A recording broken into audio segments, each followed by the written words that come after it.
everyone, welcome to Emerge IAS Indian Polity classes. Today is our class 3. In this class, we are going to see two different acts at the same time, because one of the act was it only had some few provisions. So we are going to see two acts, that is the Act of 1786 and the another one is the Charter Act of 1793, and these are the two things that we are going to see in this video. Okay, then here we are going to begin with the Act of 1786. As in our old video in the class 1st and 2, we have already covered the Regulating Act and Pitt's India Act. Now you have a understand on what is going on and what is the ground level situation. And in this time on 1786, what happened was a new Governor General of Bengal was appointed. And who was the new Governor General? That is Lord Cornwallis. So hence Lord Cornwallis was appointed as the new Governor General of Bengal in 1786. He just came out with some demands. He had some demands. What are the demands? There are two demands. And these demands made accepted by the British government. The demands of Lord Cornwallis was accepted by British government. And these demands were considered as the Act of 1786. Otherwise, there was no special act or a bill passed by British government. It's just an acceptance of what Cornwallis asked for his asked in his capacity. So, just we have to know what are the key demands of Cornwallis. The first demand was he wanted power to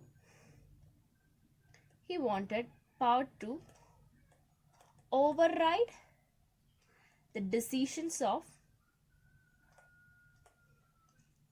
his executive council. As we know that there was an executive council consist of 4 members, and the 4 members was reduced to 3 in the Pitt's Act later. So this executive council has their own powers. As we discussed the drawbacks of the Act of Regulating Act, we discussed that it doesn't give the overriding power to Governor General of Bengal. So hence Lord Cornwallis asked the British government to give him the power to override the decisions made by the council. And this was the first demand made by the Cornwallis. And the second demand, and also he don't ask his ask the overriding power in all the cases. He just asked for in special cases. This was his first demand. And his second demand was he would also be the commander-in-chief. He want to be the commander-in-chief. He want these two powers, just overriding the power of the executive council, as well as he want to be the commander-in-chief of the British and territory in India. So hence, according to the demand of Lord Cornwallis, these two demands were accepted by the British government, and this is known as the Act of 1786. There is nothing more to know about this act. Just remember these demands and they were accepted, and always remember that they were accepted. There was not just a demand by him, it's also accepted by the British government. This is all about the Act of 1786. Then now we can move into the next important act, Charter Act of 1793, and this act just have few provisions. There is just 5 provisions that you can just remember. The first provision is you have to connect this with the 1786 Act, because that's why I had taken these two acts together, because the Act of 1706 where Cornwallis demanded for overriding power and all, right. So here in the Charter Act of 1793, the British government officially extended the overriding power of the Governor General of Bengal. That means once in the provisions of Act of 1786, this power was only given to whom? That is Cornwallis, Lord Cornwallis. But through the Charter Act of 1793, they extended this power to all the following Governor Generals of Bengal. So hence the only one demand was accepted, and the demand for the commander-in-chief also rested with Cornwallis was not accepted through this Charter Act. Instead, Through this Charter Act, you have to relate these 2 points. They appointed a commander-in-chief. They appointed a new person. They didn't give this power to the Governor General as they given to Cornwallis. They just transferred the power to new officer, a commander-in-chief. And the important thing is this act described that this commander-in-chief should not be a member of Executive Council. Otherwise, he had been selected outside the Executive Council. So here is the 2 points. The one demand of the Cornwallis that given to the Act of 1786 was accepted by the Charter Act of 1793, and another demand was just modified and not given to him. And the 2 points of this act is completed. And the next important thing is more power over the subordinates. Who are the subordinates here? More power over the subordinates. Who are the subordinates? That is Bombay and Madras. So the power over him, they are the subordinate presidencies of Bengal. When the Governor General of Bengal was created, these both presidencies were put subordinate under the Governor General of Bengal, right? So more power over them were given to the Governor General of Bengal.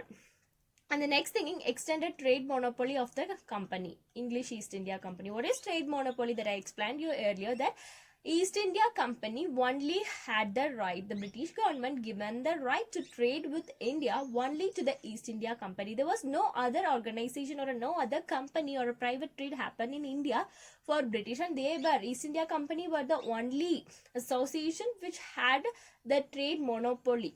Right to trade monopoly. And through the Charter Act of 1793, the British government extended the trade monopoly of English East India Company for further 20 years. And you have to the name of the act itself, Charter Act of 1793 is. There are a lot of charter acts that we are going to see in the future class, and all this Charter Act were made to giving charters to the East India Company. That means in every Charter Act there will be an extension, or there will be a time prescribed for the trade monopoly of East India Company. So they are giving a charter to East India Company. So from the name itself, you have to understand there is something given as a charter, or there is something that they have extended the trade monopoly of the company for some more years. They have, so here in this Charter Act, they give 20 years of charter to East India Company. And the next point is payment of Board of Control. As we know that the Board of Control were appointed, right? And these Board of Control have their own staffs, members, and expenses already. These Board of Control was actually, they were in London.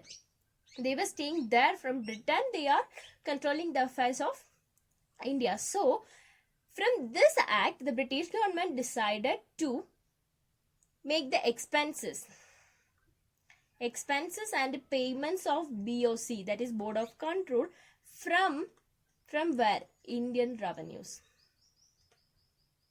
So after this act, the payment made to Board of Control were from Indian revenues, because they start collecting revenue from India, right? They are collecting, they got Diwani rights, they are collecting revenue, land revenue, and they started collecting. So they have their own money from Indian revenue. So Board of Control started using their Indian revenue to for their expenses. And these are all the provisions of this act.